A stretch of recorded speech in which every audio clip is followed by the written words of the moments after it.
Thank you for joining us this morning, and we're glad to share our stories with you and our work with you. So I'm Lisa Richardson, and I work at the University of Alaska Southeast, which is in Juneau, Alaska. This is my colleague. I'm Kathy Coulter, and I work at the University of Alaska Anchorage. Now we're here to talk to you about the role of video analysis in supporting teacher agency through a series of reflective activities and just how we've structured these experiences to kind of leverage different tools to really support teachers' inquiry and deepen their practice, really positioning them as the drivers of change, as the drivers of the work, because we feel that teachers are the powerful ones, right? So we'll take some time to do a little bit of introduction to context and participants. We'll give you a sense of our theoretical framing and research base, but I promise we won't take too much time on that. And then we'll talk through how we've approached this work using the Athena video platform and also discourse analysis tools. And then lastly, we'll show you some comments from our candidates and a couple of small video clips that will give you a sense of kind of what they're exploring. So I hope that sounds like a productive use of your time. If not, we'll turn around and you can walk up the hall. But I think it will be. So if you would just take just a couple of minutes to share at your table groups what motivated your selection of this session, any experiences you have with this work, with video analysis or teacher inquiry, because we know you're not walking in as a blank slate, and just to get a sense of who's in the room with you. So if you will just share at your tables and say a quick hey, we'll just give us a few minutes to do so. Well, we're getting a sense that there's a lot of experience in the room, and that is thrilling. I think that this will be a co-learning experience, and we're really excited about that because that was our hope coming into this, is that not only would we have an opportunity to share our work, but we would have an opportunity to have people who would push on it and deepen our thinking a little bit as well. So thank you so much for taking that time. So our context is the state of Alaska, writ large, and the map on the right is, little scope of what we're working with.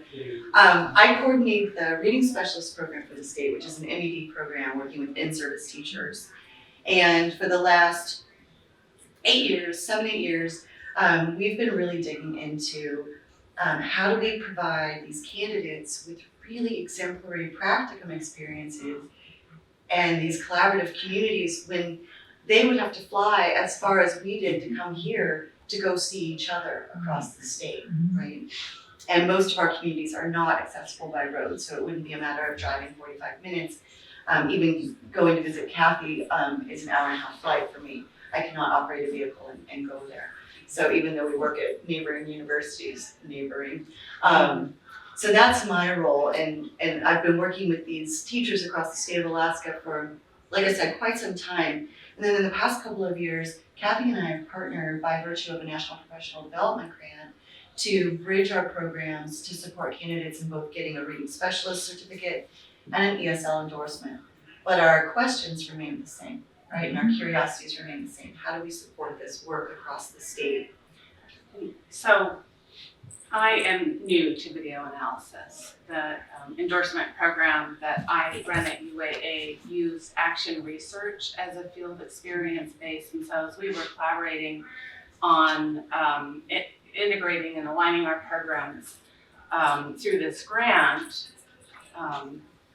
I was very interested in the role video analysis took, and in our design of programs, I saw the benefits of it. We'll be talking more about it, but I come from a newer perspective of using video analysis, using Athena, not being entirely tech savvy, but also very centered in inquiry.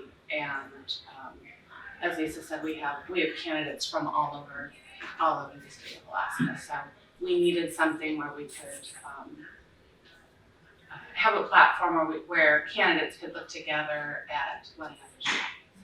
Because we all know the power of stepping into somebody's classroom, right? And really gaining that insight and that feel. And what we've been seeing is that candidates really respond in the same way to being able to step in virtually. And I think that's a pretty serious power because we couldn't pull it off otherwise. This is an inquiry for us, and we really want to situate it as that, because it's not just supporting our candidates' inquiry, it's supporting our joint inquiry. It's been so wonderful. I don't know how many of you work in kind of a more siloed way, where I've been the sole coordinator of a program for years and years, kind of, okay, building, flying, figuring it out, and now I've got a partner to problem solve with, and it's like, oh, yes. But we really started with, what do we need to do to build community, and how do we support teachers in taking risks, right? Sharing their practice, that's so vulnerable. And so we've spent a lot of time really thinking about how do we build that supportive structure and supportive environment virtually, because our classes are online, to create that and kind of bridge these cultural distances, not just geographic. The classroom spaces are so distinct, whether they're urban or rural, on the coast or in the interior. And I'm sure that's true for contexts that you work in as well. We're really grounded in collaborative inquiry, ongoing close observation, finding ways to support candidates to release responsibility to students so that they can have agency just as much as our candidates can. And of course, number 3, the bullet there is, we looked for structures and tools that would support this. And that's where we landed on opportunities for video inquiry, and specifically because I was using YouTube, public or private YouTube channels for my first couple of years until I stumbled on Athena, and I was like, oh, thank goodness someone's done this work for me. And so I kind of was able to merge that and make it a lot more seamless. And then our big question is, what's emerging as our candidates work with this over time? You know, what are their dispositions? What are their inquiries sounding and looking like? And how's that benefiting students? And then lastly, how do our candidates benefit? There's a lot of conflicting narratives in our state, as I'm sure there are in many of your states, regarding literacy and language education. And there's a lot of noise around our candidates that's really, I think, causing them a lot of tension. And we'll address some of those tensions, but not go too deeply into it, because we're hoping to kind of lift above, even though we know that sociocultural contexts are working at them in all directions. Oh, Kathy, did you want to? No, I think I'm going to look back when we're going looking at it. And I found this very interesting. This is from Cochran and Smith's Inquiry at Stance, and this was in 2009. And I just found it very important to recognize that sometimes our educational policy and political climate does not necessarily have a positive impact on practitioners engaging in their own inquiry and their own research and driving their own learning. And as advocates for teachers, advocates for teacher education, I think that this is one of the ways that we think about disrupting the narrative, is positioning teachers' voices in the foreground along with their students. I see some head nods, so I know I'm not alone in this. I appreciate that. But they were writing right up, as a result of NCLP, and they were like, this has happened before and it will happen again, and now we're here in 2023 going, this has happened before. So there's some hope in that, maybe. So theories and research that guide our practice, really centering on building community. A long body of research on teacher inquiry and reflection that, as Cochran, Smith, and Little have explored, kind of rises and falls depending on the tone and tenor of the climate around. The role of video analysis, which has also been around for a long time, but now we have technology tools that make it so much simpler. I remember for my dissertation, I had these little flip cameras that would go on, I had 5 of them that would rotate around my classroom space and work with small groups, and my students would move them and they'd be like, I wanted it to face me, and I'm like, no, okay. But, and then I would collect these 5 different USB ports and plug them in, and it was very bulky. Now, not so much. I love that. And the role of discourse analysis and really supporting candidates to look closely, not just at the videos, but really at what's being said and done. So many of this will feel familiar with you, are familiar to you. Really building relational trust, sharing participation, the centering of co-construction of knowledge, both peer-to-peer and instructor to, as an instructor, I really want to position myself as a co-constructor of knowledge with my candidates. I learn more from them every week than I think they do from me, but I feel kind of guilty about that, but not really, because I think I'm creating a container for them to do that work. Essential is dialogue with peers, and then mediated by artifacts and physical tools, and we'll obviously be talking a lot about those tools. And I think one of the most powerful piece is that these are observable changes. Because we're capturing them on video over time, not only can the candidates reflect and see observable changes in their practice, but so can we, and we can document those. Teacher inquiry and reflection, inquiry as a catalyst, I love that phrasing, and centers teachers as capable scholars and researchers, because they are. Focuses on naming and noticing practices related to student learning. So often we'll find that teachers are doing beautiful things in their classroom, very strengths-based assets that are going unnoticed and unnamed by them. So the more we can support them in naming those practices, the more they can share them out. And deep reflection and to support growth. And I'm happy to share the slide deck with anyone if you want like the resources. Yeah. I get the same thing in presentations. I'm like, oh, I want to capture that. Yeah. And then I have a bunch of photos on my phone that I'm not sure what they're going to do. But I'm happy to share these Google slides, yeah. And like we said, the role of video analysis has a long history, but we've cited some of the more recent sources because they're giving us lenses to look at this in really nuanced ways that maybe haven't been there in the past. Evidence to support inquiry, evidence to have an evidence-based conversation, not, hey, I remember what happened last Wednesday. It's really like, oh, we're watching what happened last Wednesday together. Always a focus on what may have been overlooked in real time. I can't tell you how many times our candidates say, wow, I didn't even notice that. I did a lot better than I thought, and we'll see some of those comments that come up a little bit later. And moving away from evaluation to really a rich description, right? So that's what the power is. And giving us that chance to zoom in on particular instances. The role of discourse analysis, and I will tell you that my candidates will often say, oh my gosh, that's so much time, right? It's a lot of time to transcribe and really analyze. And yet, without fail, maybe one failure, almost without fail, candidates will also indicate that it was the discourse analysis aspect of this that really, really honed their lens, that gave them this chance to really notice, like, we do a lot of work around teacher and student talk.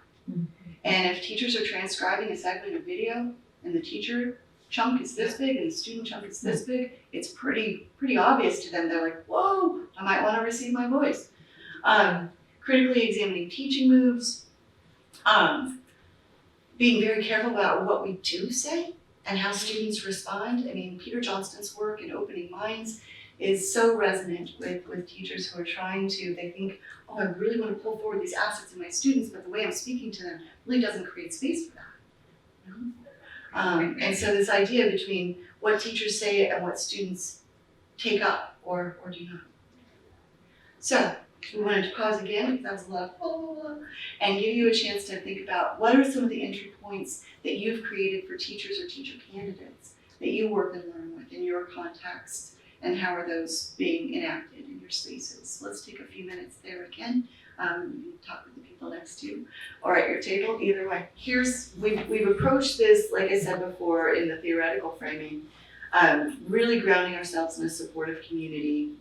We design, shared readings and resources that candidates are wrestling with in a dialogic way, engaged in in-class discussion. Looking at student work is a scaffold, right? Just being willing to share what your students are doing is a scaffold for really thinking about how we can begin these conversations.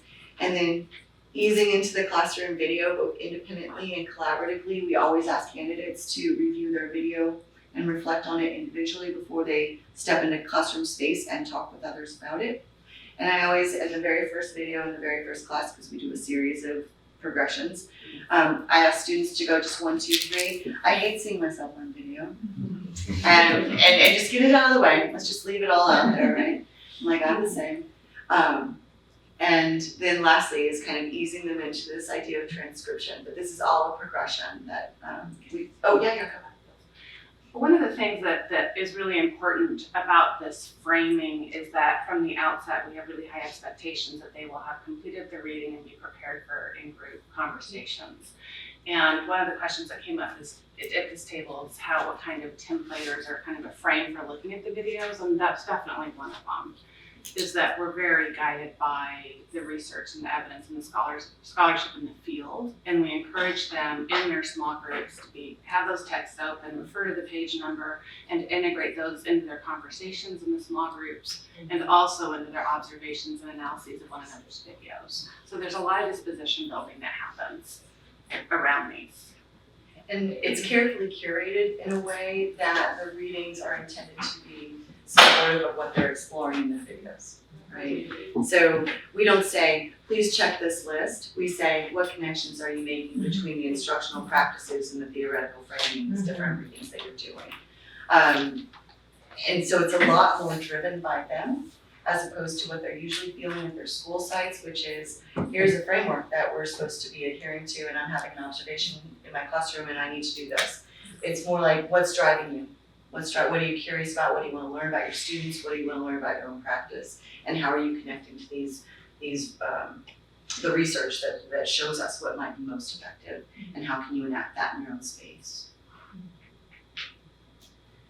So this is just kind of a different view of this, just establishing safety, really building those shared experiences, video data collection and analysis, and that peer collaboration and joint inquiry we have found to be just essential. There's so much power in taking some time to individually reflect, but to have someone to talk something through with and not feel so isolated. Our candidates are plenty isolated in their classroom spaces, so where they have these opportunities to build these professional communities across the state is pretty huge. And then as we keep going, we kind of target the focus of the analysis more and more so that we can ask them to look at specifically at different aspects of their practice. And Kathy and I were joking, she's like, nowhere do we mention that we actually give them feedback too. So we added that in. So this trajectory has evolved over time. Every single year, every single cohort, I'm like, ooh, you know what we've been missing? We might want to add in this. And now I've got Kathy as a partner too, who goes, you know what we might be missing? Why don't we add in this? And so it's been really lovely and lots of lessons learned that we're happy to share, but we also believe that we're still a work in progress, right? And I think we will be forever. And that's totally cool with me. I love living in ambiguity. My candidates don't love that. So the Athena video platform has been a huge support for us and for our candidates. The videos are uploaded by individuals, and then they have an individual library, and then they choose which ones to upload to the group to share, which I love because they can, I always say, video more than you need, right? And then decide which one's giving you the most to chew on. What are you really curious about? And it takes a couple of rounds to push them away from wanting to share an exemplar with the class. Oh, this didn't go so well, so I don't want to share it. I'm like, no, those are the ones to share, right? So, but that takes a little bit. I mean, so much of the professional development that teachers get shows you like, here's the perfect classroom, and here's what's going on in there. And they don't show you what's around the edges. I know because I've done those classroom videos, and we just show you this nice little slice. So that's a really important piece. Our candidates these are comments that we've heard from them. The support that they receive technologically, they can contact somebody and be responded to in a heartbeat. So can we. Kathy has reminded me of that because I've taken advantage of any help in a little bit. I mentioned the opportunity to house videos in a class or a group page. The comments, and we'll talk about those in a little bit, they can annotate the video itself with a corresponding timestamp. And I have not experimented with this, but Kathy's been exploring the blurring portions of the video. And it's a secure space, which we put in our parent letters, because even if we don't need permissions, I like them to communicate about what we're doing. I'm in graduate school, I'm studying, I want to be a better teacher. And we're going to be running some video cameras, and don't worry, no one's going to see them except. And here's the security protocols that are in place so no one can hack them. And just the ease. I was mentioning to this table that Kathy and I were talking about the technology, and she's like, it's like the technology's become invisible, because it's so easeful. Yeah, the questions that because this is our first cohort that we're implementing together, and my first time introducing this to students, and the questions are about more about the assignments and less about the video, right? But it's just so easy, and I actually am looking forward to doing some deeper training while I'm here because we're both running programs and we're doing a grant and we just don't have a lot of time, and I've had a 3 to 5 minute, okay, this is where this is, and we're off and going. So it's been very, very easy to use. Yeah. So thinking ahead, because our licensure portfolios require video, they could potentially, this could be where video is housed, edited, and then can they download or connect video from Athena to, And I always encourage my candidates to think about national board while we're in this process because you're working through the process, may as well go for it. Yeah, same. Thank you. Yeah, for sure. And thank you for that. Please make it a norm if you feel like jumping in. We'll have questions at the end, but this is for you, not us. So candidates will review their own videos and insert comments along the way. And they're guided for different types of comments that they can make, but as they're doing that initial inquiry, they can insert comments so they can also think about where do I want to come back to in my in-class conversation, and I know which timestamp. I'll often see everybody start viewing here and end here. I'm really curious about this, so we see that happening in the videos as well. But also reflecting on what they're noticing about students, because some of our areas of focus are what are we seeing about students and how's that helping us design instruction, right? So it depends on the focus for the video, what they're really looking closely at. But they have this opportunity prior to sharing with colleagues, and then colleagues can do the same, and they can come back together on those timestamps and really think about how they want to engage with one another in dialogue. And one thing that we always start with is, I'll show it a little bit, is just kind of how, there's take some scaffolding to think about how we want to engage with one another in the comments. And that just takes a little bit of norm setting and some thinking about what's most useful to you for feedback and what supports your thinking. As I mentioned before, the collegial conversations about the videos themselves in class in real time are where we think the extension of thinking really occurs, right? And candidates are encouraged to post genuine thinking, identify strengths. Too much time in our field, I think, is spent identifying deficits, right? Identifying strengths in what you see both in the teachers and the students. Yeah, and I would say that depending on the timing of when they take classes, they may have had 2 classes ahead of the first time that they videotape, and we really work to foster the safe space and the dispositions and that sort of thing. They've partnered on supporting one another in case studies and that sort of thing, so they're already somewhat familiar with one another's context. I just haven't yet seen them in video. They, in their conversations, they have very evidence-based conversations, and this does take some time to get used to. We see a progression over the course of 4 or 5 classes where candidates are becoming like, well, when I saw this, I really thought this, versus, I kind of remember that this happened. It really gets them in that evidence-based mindset and makes the conversation so much more productive. And sharing possible interpretations. Again, so much of the narrative is this is right, this is wrong. We want our candidates to walk away with a disposition that there are multiple interpretations for anything that's happening in our classroom space, and this is a tool to really help us through those possibilities. And I always ask them to use the suggestion tool sparingly. Like, hold that, right? Because we don't know the full context yet. We don't know these possibilities. But there are times when it's just like, there can be a directive comment, and that's fine. But make that your last resort. Because we really focus on facilitative conversations.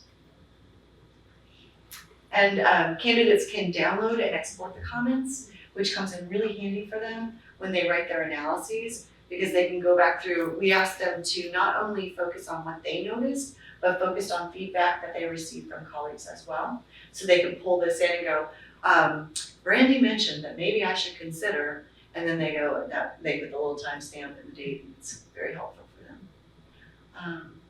So evolution, ongoing cycles. That's what we've determined is really the key.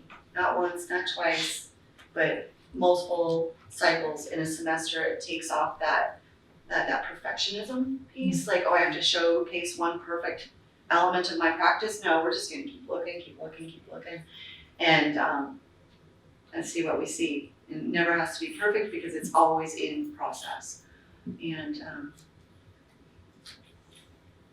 sorry, I just lost all my words. Candidates have an authentic purpose, and that emerges over time. We're really consistent about curiosity driving next steps, not us, not someone else. What are you wondering? And candidates will also be, I want to make a video of this. Would that be okay to be a focus for next week? And I'm like, is it something you're curious about? If so, please. Yeah. And we really focus on pointing out positives and risk taking, because again, that vulnerability piece is real.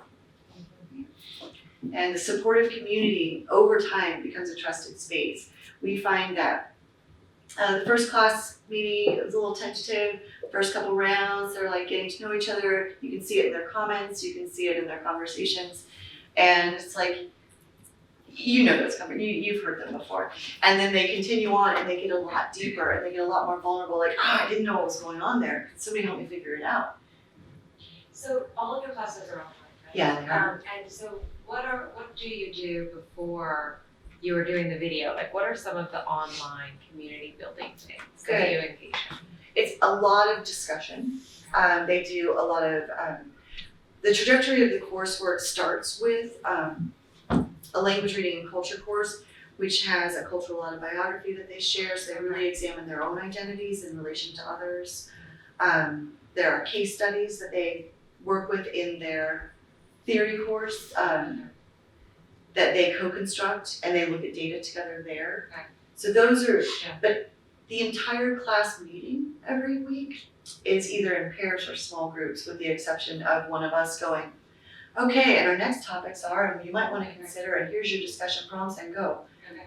And so we rely on them. So there's a lot of that, and then modeling regular and ongoing icebreakers, right? Just as they would use in their classroom space. So they do a lot of that. It's very socially situated. Can I ask a question? I was kind of curious about logistics. Mhm. So, for example, if you're having them examine video, is there like, in terms of a cutoff, in terms of how long the videos are, like 15, 20 minutes, 10 Good minutes, question. whatever? Yeah. The other question that I had is, because they're getting feedback, is there any information that their peers are providing, like context? Yes, oh gosh, yes, thank you for that question. That's how we situate every Okay. conversation. They say, here's my context, here's my learning goals. Okay. Slide for next time. Context, learning goals, and what's happened before, and what will come after. So that people know what to expect. And people also ask clarifying questions along the way, because usually in your context, just like I did, you leave something out inevitably. And the video length, we encouraged a 20-minute chunk, but of course there's gonna be some 18 and 25 and 35. But we also encourage them to tape longer. And then within that, choose a segment to focus on that you're most curious about. But usually 20 minutes gives you enough meat to chew on. In some of our later classes, like I teach a reading teacher as leader class that's outside of our collaboration, but in that class, they generally can go up to about 40 minutes or 2 20-minute chunks, just because there are more rounds of inquiry that they're focused on. So that's also kind of adjusted along the way as they become more and more facile with the work. So I mentioned before that data analysis has been an important tool for us as well. And I won't go too much into it, but we do ask candidates within what they've been viewing to choose 2 to 3 segments that they're curious to transcribe, something that's causing them tension, or they're wrestling with, or they're really curious about what they learned about students' reading process or language development, because that's our focus. But just really particular curiosities to dig into. There's nothing worse than transcribing something that means nothing to you, right? So, because it's a big commitment of time. So we're really intentional about that as well. But the transcription process does not show up until they've had 2 classes of writing video analyses and just using data from their video. but this is kind of a next layer, because you do really have to trust the process before you can get to this and find it useful. But we model it in our response from video one. So we have a 2-column evidence on one side, right, and interpretation on the other side. And so, we're modeling how to do that.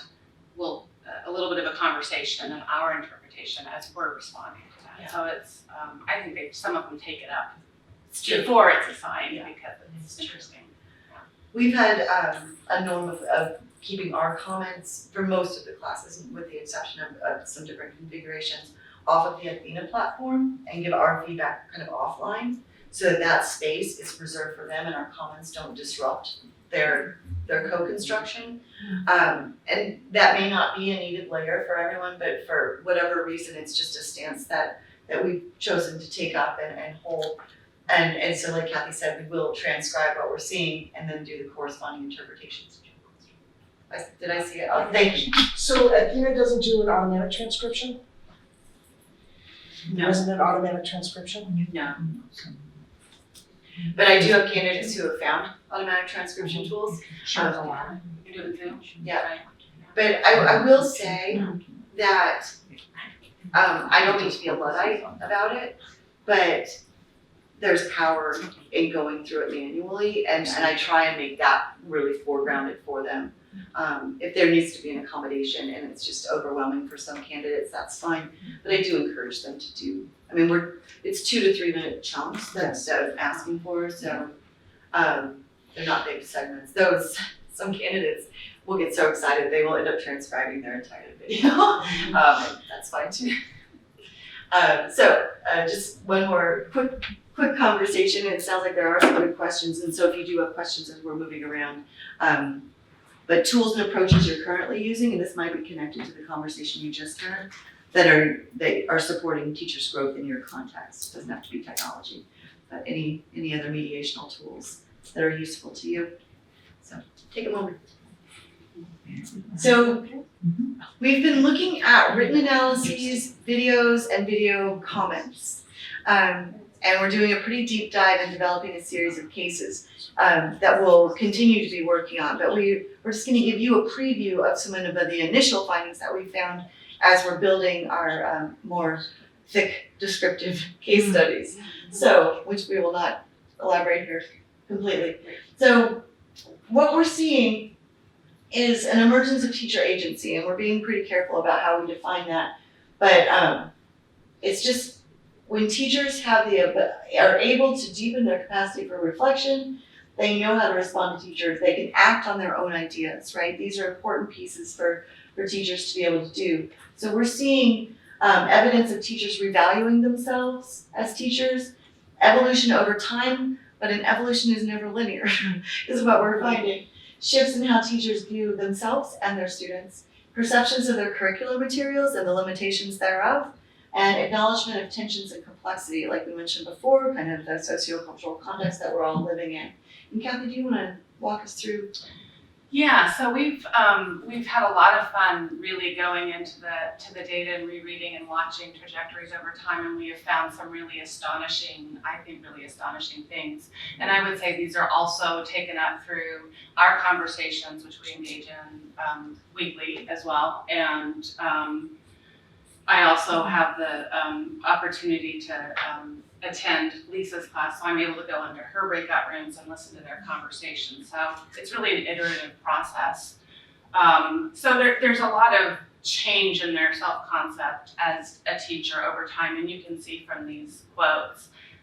Jay down at the bottom, after a few semesters of uncomfortable video recording, you kind of feel that way in the beginning. I'm finally starting to see the value of them to be able to identify patterns and areas of improvement, also areas for further inquiry and instructional design. I don't know if there's any others you wanted to, And MR here at the bottom left, I just love this statement. I really found out it was far more effective than I thought. So I'm very self-critical. Yeah. And evolves over time, but it's not linear. Yeah, so this was really exciting to see.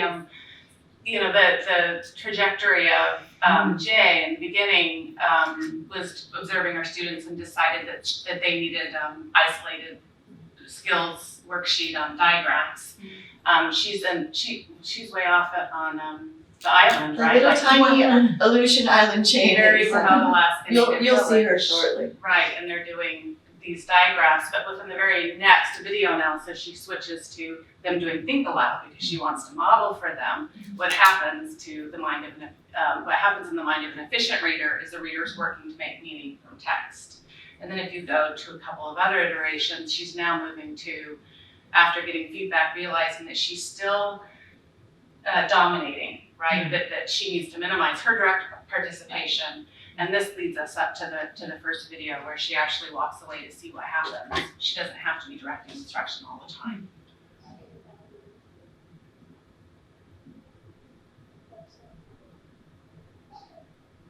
Maybe try to turn the volume up on the computer.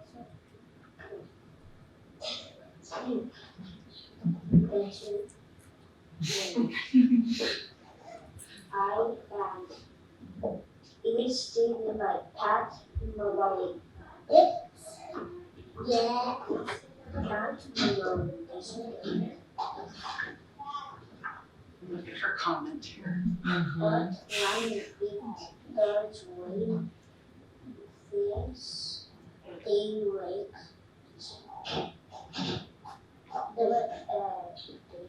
Can you read this? Oh. This is a daily wake that they get out that's in a gutter. You don't wait, no this song.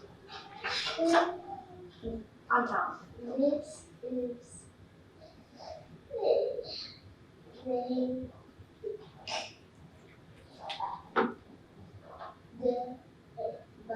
wait, that's just a drag. Drag.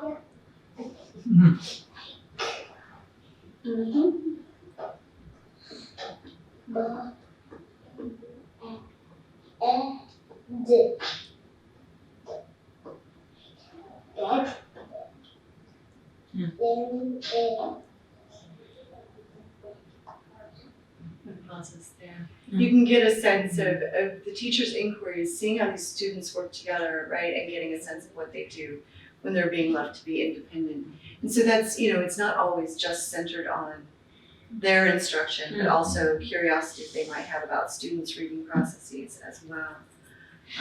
So it's something to consider as far as One of the tensions that we've seen quite a bit, and especially right now with the newly minted Alaska Reads Act that has some implications for classroom practice, is that teachers are more and more reluctant to let go of the curricula, and they're held to scripted curricula. And so it was really interesting to watch the trajectory as they really watched their own videos and looked at their own students' practice.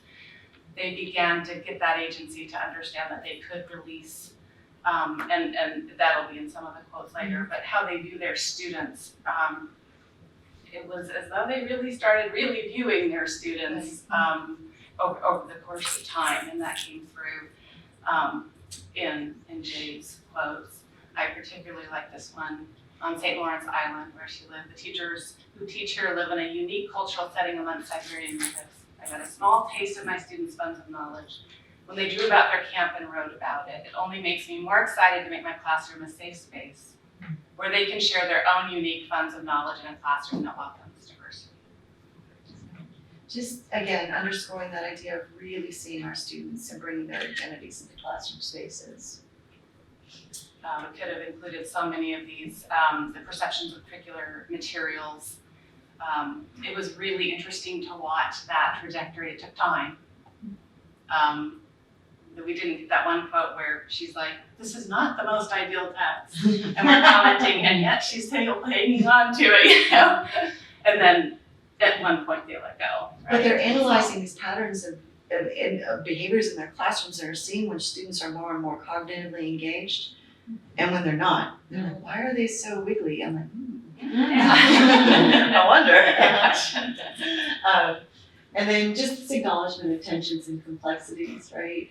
But just you can start to see the language. I learned to collect samples from my students, inquire from their work and their questions, really shifting that focus. Yeah, and I think the next one is MRs. Yeah, Yeah. so we get to see that in action in this video. Okay, third You can see grade. the ceiling setup. Yeah. What sequence of events is? It's 417, she says.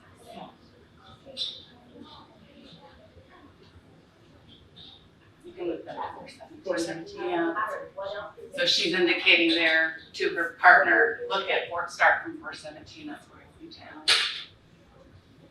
Yeah, if I would read the comments. Kind of starts a little earlier than that, but. Okay, so now we have pattern, cycle. They're trying to get a sequence of events, is Over their. and over again. If I do this, does it give you a hint? Yes. Does that make you all correct? Does it give you a William? Steps, okay, you have a lot of good words. What are you thinking? What do you know, like, we're gonna write these down. Go. Actually, no, what?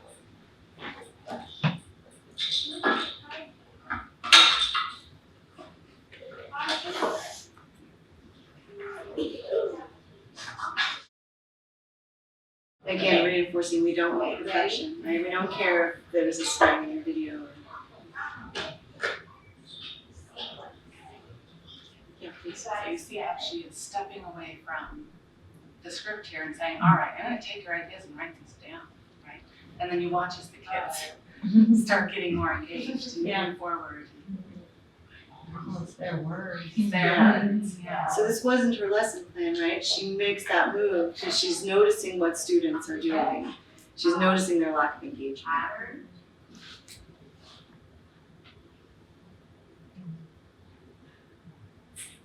You said cycle. You said loop. Who's the other person this year? William, you said, what? Steps. So this opportunity to make their thinking visible for them. Over and over.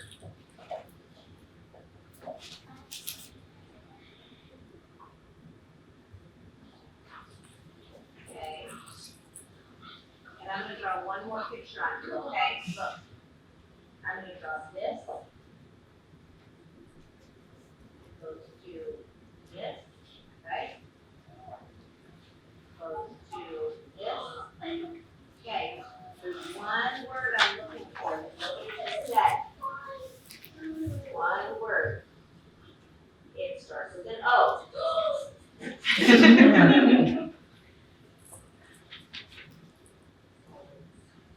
Order.